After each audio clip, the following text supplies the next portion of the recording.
Pemurnian palladium dapat menjadi pekerjaan yang rumit, sama dengan proses pemurnian logam golongan platinum lainnya.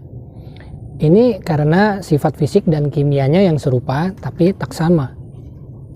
Memisahkan palladium dari logam dasar dan terutama dari logam PGM lainnya jarang dicapai sepenuhnya dalam satu siklus pemurnian.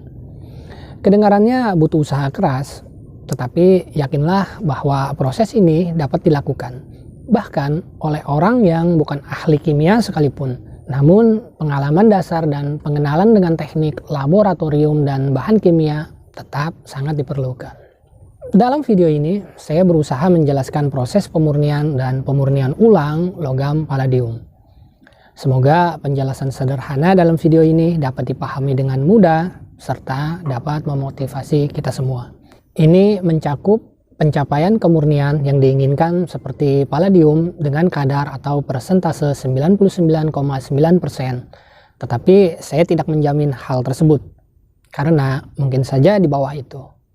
Kembali lagi pada kemahiran individu masing-masing tentunya.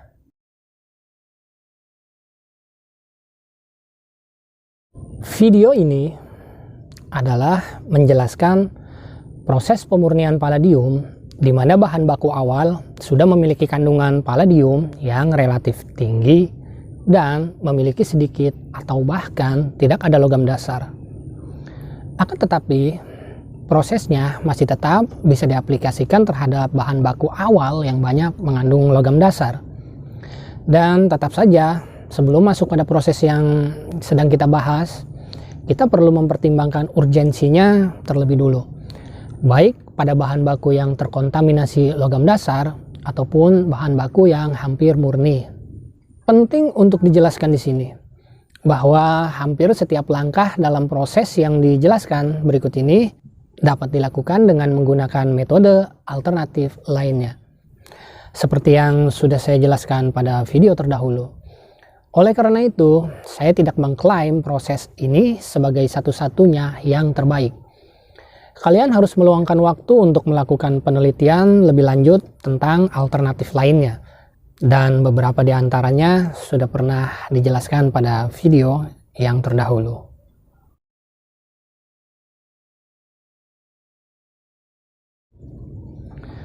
Tempatkan gelas kimia berisi bahan baku dan HCl secukupnya di atas pemanas yang sudah disetel ke suhu rendah dan biarkan larutan mencapai suhu di bawah titik didihnya. Kemudian tambahkan asam nitrat perlahan-lahan dengan penambahan dalam jumlah kecil, sedikit demi sedikit. Jangan repot-repot untuk menghitung berapa banyak asam nitrat yang dibutuhkan. Tujuan utama kita adalah menggunakan sesedikit mungkin asam nitrat untuk mencapai pelarutan seluruhnya terhadap logam apapun yang akan larut dalam aqua regia.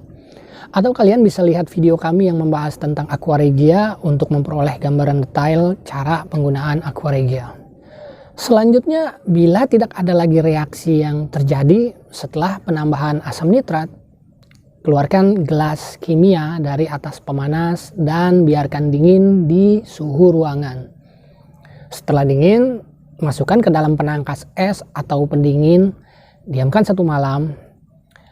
Hari berikutnya, kalian mungkin melihat padatan di bagian bawah. Padatan atau endapan ini mungkin saja oksida logam dasar seperti timbal klorida atau mungkin perak, dan lain-lain. Kemudian saring larutan dan cobalah gunakan sedikit air saat membilas saringan dan padatan atau endapan ini.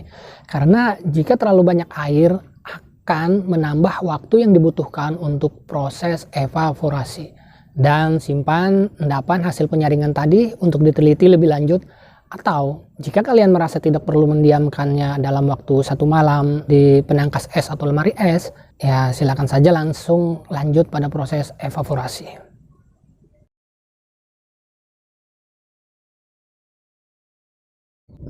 Evaporasi larutan pada dasarnya berarti memastikan tidak ada lagi asam nitrat bebas serta ion nitrat yang tertinggal dalam larutan. Dengan kata lain, netralisasi. Meskipun kata netralisasi terdengar miskonsepsi bagi saya, dan hal ini dapat dicapai dengan cara penguapan lambat dan penambahan HCl berulang minimal 3 kali pengulangan. Itu sebabnya kita disarankan sebelumnya untuk menggunakan hanya sedikit air bilasan. Selanjutnya, letakkan gelas kimia di atas pemanas, setel dengan suhu atau api kecil. Catatan, jangan sampai mendidih. Ketika larutan berubah menjadi seperti sirup dan kristalisasi mulai muncul, tambahkan HCl secukupnya untuk melarutkan kristal dan menggeser konsistensi larutan kembali menjadi cairan. Perhatikan apakah asap berwarna coklat keluar saat penambahan HCl. Jika muncul asap kecoklatan, ulangi lagi langkah sebelumnya hingga tidak ada lagi asap berwarna coklat yang muncul. Warna larutan pada dasarnya orange, tetapi konsentrasi tinggi membuat terlihat seperti darah hampir kecoklatan. Saya ingin jelaskan, ketika bekerja dengan salah satu logam PGM, termasuk palladium di dalamnya, kunci keberhasilan proses dan pencapaian pemisahan yang baik adalah bekerja dengan larutan pekat. Dan perlu diketahui bahwa melalui proses ini, garam atau endapan logam PGM termasuk palladium bersifat mudah larut dengan air. Apa efeknya jika terlalu banyak air? Efeknya, pengendapan tidak berlangsung dengan baik. Sebagian logam akan tertahan dalam larutan, meskipun sebagian lagi mengendap. Itu sebabnya proses evaporasi ini menjadi poin penting di sini.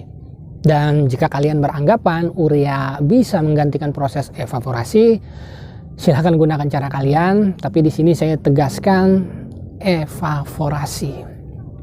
Kemudian, jika proses evaporasi sudah selesai, diamkan larutan hingga dingin di suhu ruangan.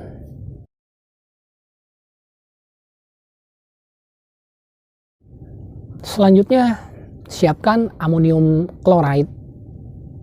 Untuk takaran pemakaian, gunakan 2 sampai 2,5 gram NH4Cl atau amonium chloride untuk 1 gram palladium menurut estimasi. Penggunaannya bisa dilarutkan dengan air atau digunakan kering. Jika dilarutkan dengan air, gunakan air menurut nilai kelarutannya. Jangan gunakan air berlebihan.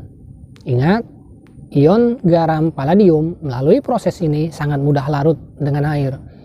Jika tidak dilarutkan terlebih dulu, kemungkinan amonium klorida akan sulit larut saat ditambahkan ke dalam larutan induk karena pekat.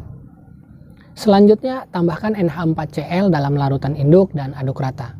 Pada tahap ini, palladium tidak akan mengendap. Dan untuk mengendapkannya, kita perlu mengoksidasinya lebih lanjut.